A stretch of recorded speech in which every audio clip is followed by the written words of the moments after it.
Ma Mission TV, le miroir du monde.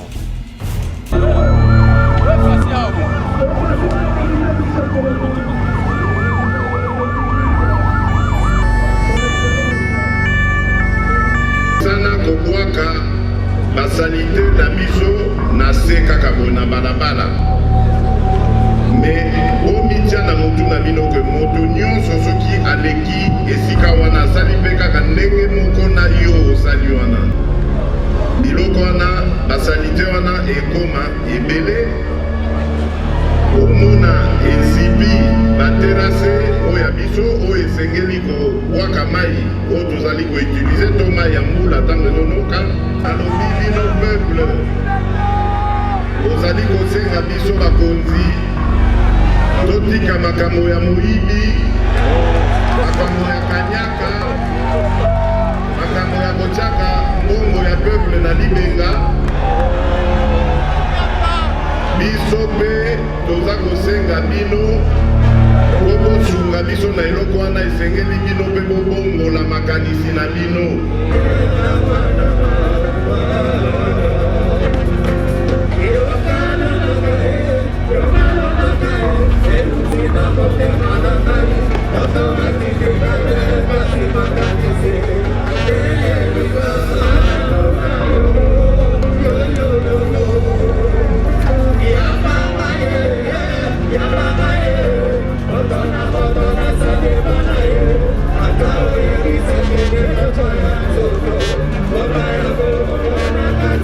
Mais ceux qui sont ici, na Brazzaville, pour le bango, pour la bango, pour que va avoir ordre des alliés. Mais les skis, c'est mon temps. Ceux qui sont na Kigali, nous allons vous tenir droit. Pour le moment, vous allez vous bon, au la poubelle, au Boaki. Message là lancé pour soutenir en gros. Les hommes ont parti politique, les hommes ont clan, les hommes ont structure, les hommes ont groupe, les hommes ont mutualité, les hommes ont devoir na biso nyonso. Ma Mission TV, le miroir du monde.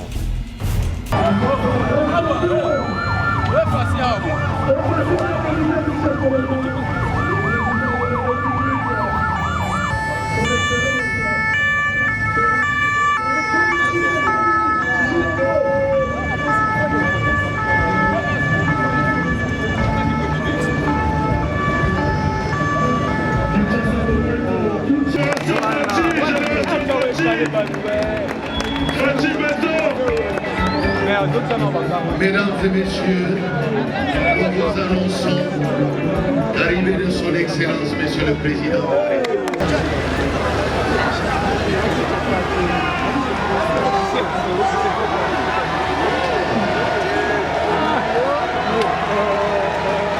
Monsieur le Président de la République, Excellence, Monsieur, Mesdames et Messieurs les ministres, honorables députés, honorables sénateurs, Excellence, Monsieur, honorable Président de l'Assemblée provinciale de Kinshasa,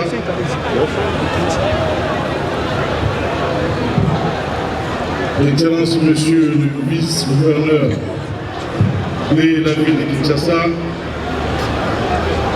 distingués membres du comité de sécurité, Ndenge Nabosolola Nabango. Excellence, Monsieur le Président, les députés provinciaux et la ville de Kinshasa, Babotaki Biso, P. Tosali remise et reprise, Lelo et Sali, Sanza Mitano. Tango Tozwaki, ville de Kinshasa, pour la Bokambayango, Torobaki, les fiers Mosso, Tozalaki projet à Kinshasa Bopeto. Kinshasa Bopeto et Alibongo. Révolution et la mentalité ya biso bana Kinshasa tata mokonzi ekolo mboka na biso Kinshasa tango tozwi indépendance na 1960 Kinshasa tozalaki bongo na 400 000 habitants lelo tokomi na au-delà il y a 15 millions d'habitants. En même temps, Banzela oyo esalemaki na eleko wana avant 1960 pour la koyamba population il y a 400 000 habitants. Donc Banzela na infrastructure esalemaki ezalaki pour la koyamba population moko oyo ekokaki koleka 1 million d'habitants. Lelo population est commis au-delà des 15 millions d'habitants. En même temps, l'infrastructure de Bisso et dans la hôpital et dans la Banzela et l'entité mondis et là on peut sa maladie. Et là on peut sa Bisso malaria et là on peut sa Bisso typhoïde. Balobi pe chikungunya ekoteli biso kaka na nzela ya mbindo na nzela ya bosoto. Révolution de mentalité ezali kotinda moto na moto bisika ye azali asala misala ya intérêt public oyo tobengi bongo Kinshasa bopeto po biso bana Kinshasa biso bana Congo na mboka na biso moko toza capable ya kokwaka bosoto na nzela bosoto na balabala mais soki tokati ici na Brazzaville tokoloba baningo toza na bango kokeba awa ordre ezali mais l'esprit se moto soki tokei na Kigali tozali kosetenir droit mpona kokwaka eloko na nzela tozali koboma na maboko tikino au la poubelle de au Boaki. Au biso il faut changer mentalité de biso. Papa yaro bazago au sac sa biso. Bazape na bango kana bango. So ba na Kinshasa ba ko ka boso to nzela. Mais so ki ba comme na mboka na bango ba ko ka boso to te. Donc biso il faut que la révolution oyo il y a mentalité pour aider pour rendre bisika de Vandi et comment propre. Osolola Nabana Kinshasa Maeba pourquoi tosengi révolution la mentalité wana nakati ya Kinshasa Bopeto. Excellence Monsieur le Président de la République, avec votre autorisation, j'aimerais vous inviter à vous entretenir avec la population guinoise. Je vous remercie.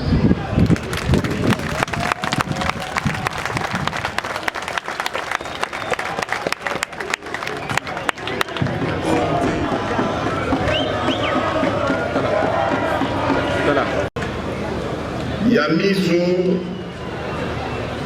ezala même bambazu wana boyokaka nyonso wana ezali likambo ya kindoki te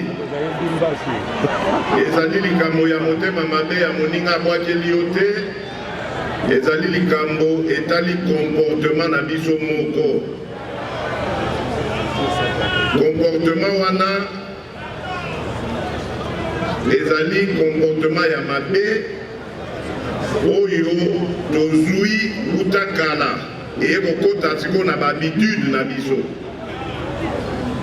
tomesana kobwaka basalite na biso na se kaka bona balabala me bomitia na mutu na bino ke moto nyonso soki aleki esika wana asali mpe kaka ndenge moko na yo osali wana biloko wana basalite wana ekoma ebele omona ezibi baterase oyo ya biso oyo esengeli kobwaka mai oyo tozali koutilize to mai ya mbula ntango ezonoka nsima na yango ekotondisa mai wana edeborde ebandi kolia mabele yango boyokaka baerosion ebandi osalema bandako ebandi koleka lenga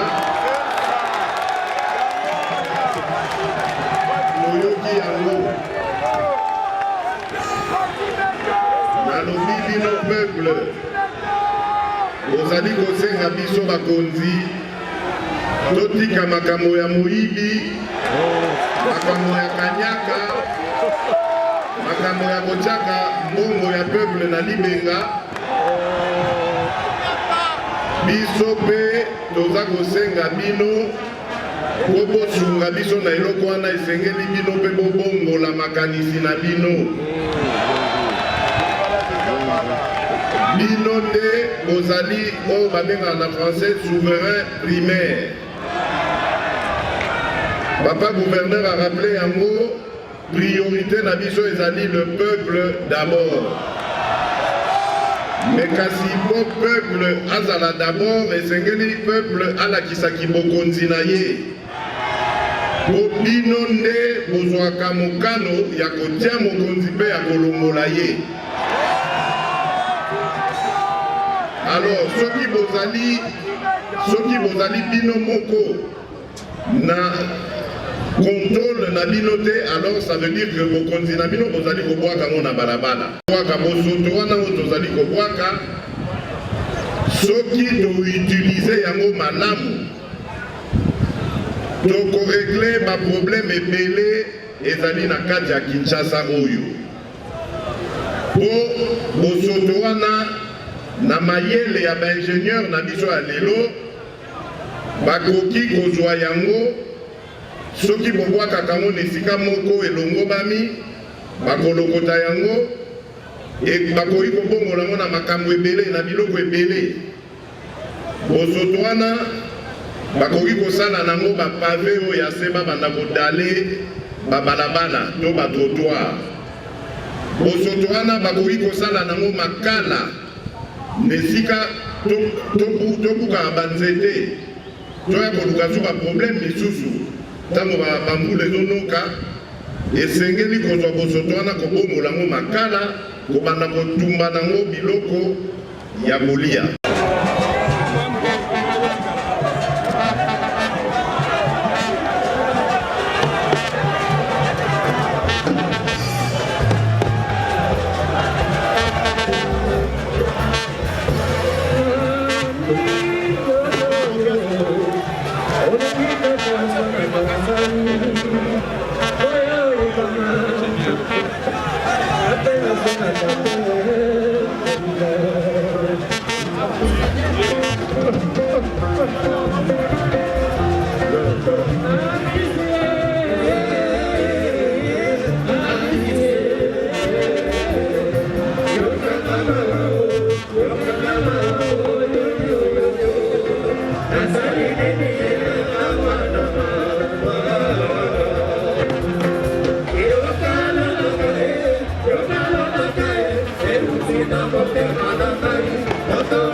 Et c'est ça que moi je peux demander aux gens, c'est ça que moi je peux demander à la population quinoise. Le message là lancé, tout soutenir en gros.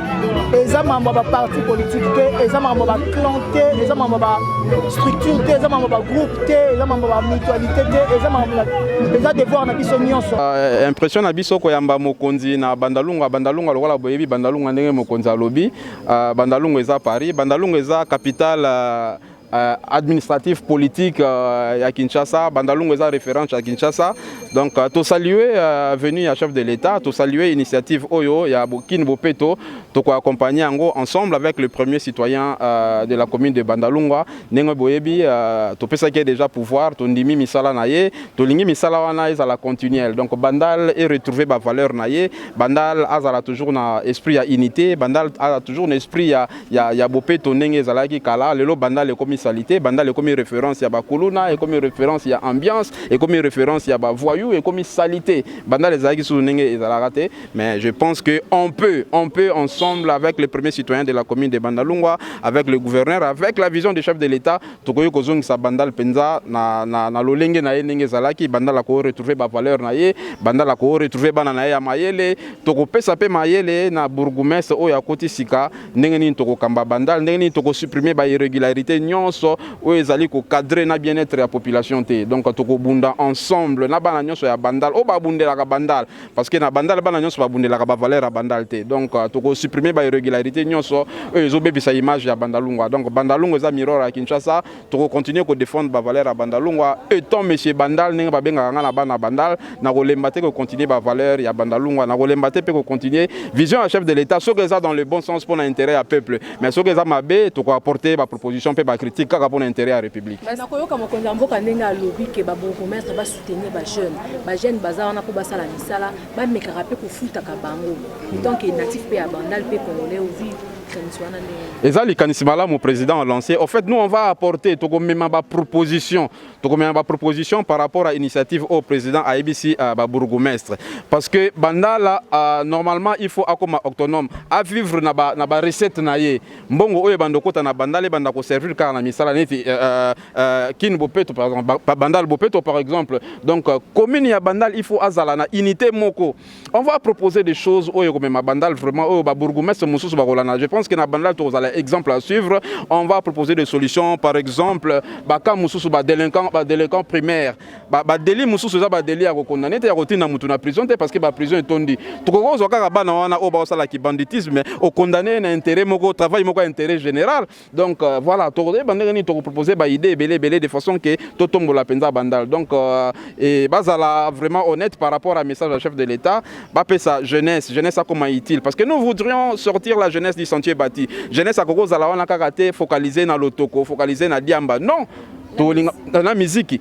Donc, il la bonté jeunesse, il faut ça utile parce que l'expression le baga 1000 milliards fois 0 égale 0. Donc, ce qui est inutile dans la société, c'est l'autre côté. Donc, la jeunesse, est comme utile dans la société, bana bandalungwa, ba comme na occupation. Tolobi, musale route à l'icolote qui dit au chef de l'État, ya kopesa bana bandalungwa, ya kosala boy.